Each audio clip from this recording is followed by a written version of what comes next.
Hermanos, que el Señor les bendiga. ¿Cómo van? ¿Cómo están? Esperemos que bien bendecidos, esperemos que creciendo en la palabra de Dios, atendiendo su fidelidad del Señor, atendiendo su casa, atendiendo su corazón. Que cuiden mucho sus pensamientos, eso es parte importante. Los animo a que cuiden ustedes sus pensamientos, que no haya pensamientos de muerte, que no haya pensamientos de desolación, de reclamo. ¿Por qué? Porque con el aislamiento va sucediendo eso. No. Usted y yo tenemos que tener pensamientos de paz. ¿Cómo lo hacemos? Acercándonos más al Señor, ¿ok? Trabajen eso, trabajen con su familia, hagan juegos, hagan dinámicas, hagan qué hacer, trabajen las actividades de escuela, los que ya no están en la escuela, trabajen actividades de familia, trabajen los devocionales en la palabra de Dios, escuche música, haga ejercicio, haga abdominales, trote ahí en su mismo lugar unos 5 o 10 minutos. Hay mucho por hacer. Yo sé que no es lo que normalmente hacemos y que queremos hacer cosas que nos lleven hacia afuera y que sean un tanto cuanto productivas. Usted no tenga temor, el Señor está con nosotros. Amén. Así que vamos a seguir trabajando estas enseñanzas y vamos a trabajar en este sistema de enseñanza para la nueva criatura, en sus principios y conceptos. Vamos a hablar un concepto muy hermoso que es el concepto mismo de Dios, la Trinidad. Fíjese que es interesante. Este tema, de repente, en algunas personas ha causado confusión. En otras personas ha causado polémica. En otras personas ha causado cerrazón. En otros más ha causado enojo. Pero ¿sabe una cosa? En los hijos de Dios ha causado bendición. Porque este es un tema que nos muestra a Dios en todo su esplendor. Es algo maravilloso. Es verdad, en ninguna parte de la Biblia se menciona la palabra Trinidad. Pero le voy a decir algo. La Biblia no trata de demostrar la existencia de Dios mediante pruebas convencionales. La Biblia asume que Dios existe como algo evidente en su naturaleza y en la vida del ser humano. La Biblia no es un tratado en contra del ateísmo, ni tampoco es un tratado en contra de las religiones para que lo entiendan a Dios. No, la Biblia asume que Dios es. Y dentro de este Dios es, hablamos acerca de la Trinidad. ¿Quién es Dios? Fíjese qué interesante. ¿Por qué? Hablar de Dios significa hablar de su grandeza, hablar de su señorío, hablar de su poderío, hablar de sus atributos y hablar de su relación con el ser humano. La Trinidad, qué interesante. La doctrina de la Trinidad significa, ponga atención en esto, que Dios es eterno y que en Él coexisten, o en Él hay tres personas, en un solo Dios. La persona del Padre, la persona del Hijo y la persona del Espíritu Santo. No habla de tres dioses, no habla de tres fases, tampoco habla de tres cosas, habla de un Dios en el cual coexisten tres personas distintas. El término Trinidad, así como palabra Trinidad, se empezó a utilizar ya para el siglo II, fíjese qué interesante, pero eso no significa que en la Biblia no se utilice. Vamos a ir viendo varios pasajes.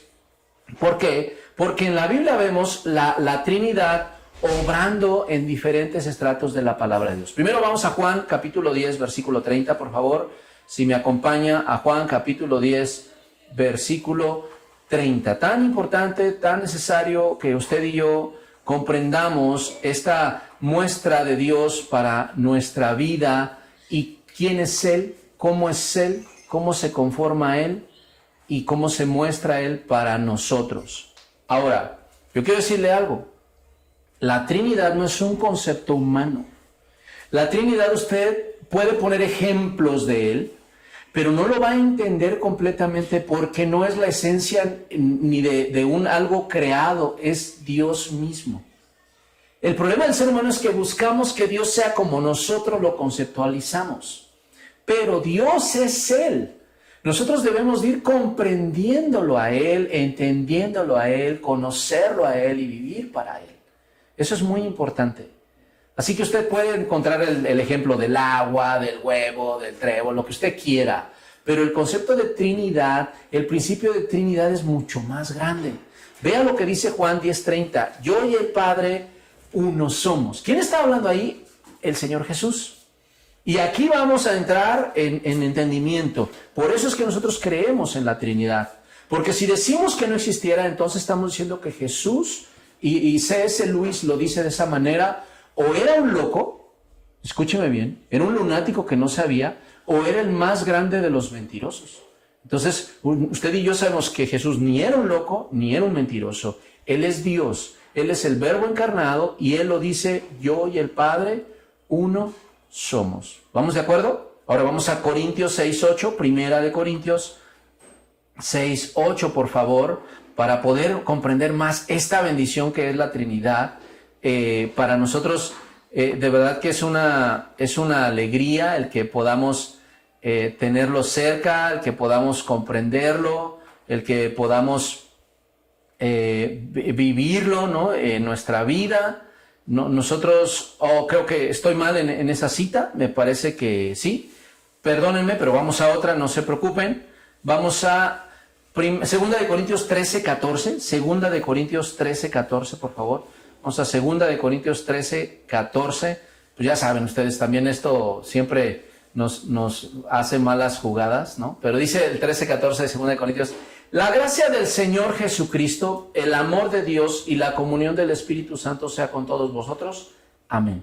Vea cómo ahí, aparte de lo que el Señor marca de que Él y el Padre uno son, también aquí podemos encontrar a las tres personas de Dios actuando, ¿no? La gracia de Jesús, el amor de Dios, porque de tal manera amó Dios al mundo, y por gracia sois salvos, ¿no? Por medio de la fe, ¿en quién? En Jesús. Y la comunión del Espíritu Santo. Usted ya lo sabe, tuvimos varios devocionales para hablar de Él, esa comunión en su mesa, esa comunión con Dios, esa conciliación con Él, ese consolador, la comunión. Sea con nosotros todos los días.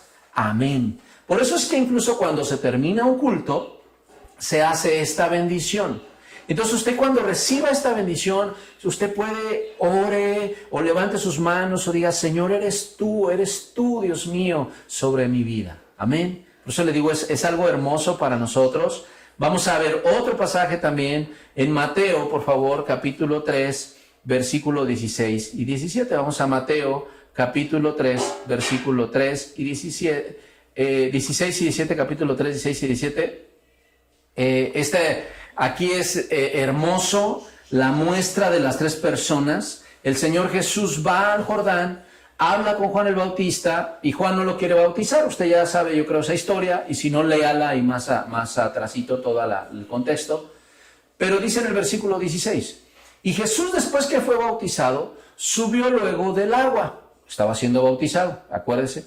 Y aquí los cielos fueron abiertos y vio al Espíritu de Dios que descendía como paloma y venía sobre él. ¡Wow!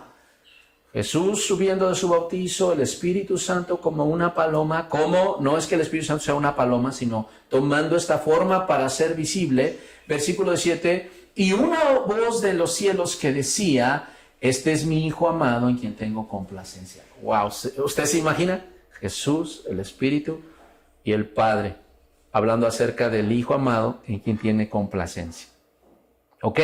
Eso es importante. Dios es espíritu, Dios es eterno, Dios es personal, Dios es máximo y Dios es infinito. En Él coexisten estas tres personas. La Biblia hace hincapié de la unidad de Dios. En Deuteronomio 6:4 dice que Dios es uno, pero también lo describe como tres personas distintas, pero iguales. Escúcheme bien, en atributos y deidad. Fiel es el Señor. Inclusive, y con eso vamos a terminar, inclusive, si ustedes ven Primera de Pedro, capítulo 1, versículo 2, vayan a la primera carta del apóstol Pedro, capítulo 1, versículo 2, vea cómo el apóstol Pedro lo muestra. Elegidos según la presencia de Dios Padre en santificación del Espíritu para obedecer y ser rodeados con la sangre de Jesucristo. ¿Ya vio a las tres personas de la Trinidad? Elegidos según la presencia de Dios Padre, santificados por el Espíritu para obedecer y ser rodeados por la sangre de Jesucristo. Gracia y paz os sean multiplicadas. Las tres preguntas de hoy. Por favor, defina qué es Trinidad. Ahí puede regresar el video. Defina qué es Trinidad. La segunda, diga dos textos, por lo menos dos textos de los que vimos, escríbanlos, que muestren a las personas de la Trinidad. ¿Está bien? Y ahora, díganme ustedes, ya después de este devocional, ¿qué representa para ustedes Dios que se muestra en estas tres personas en nuestra vida. ¿Les parece? Bueno, que Dios les bendiga. Nos escuchamos pronto. Bendiciones.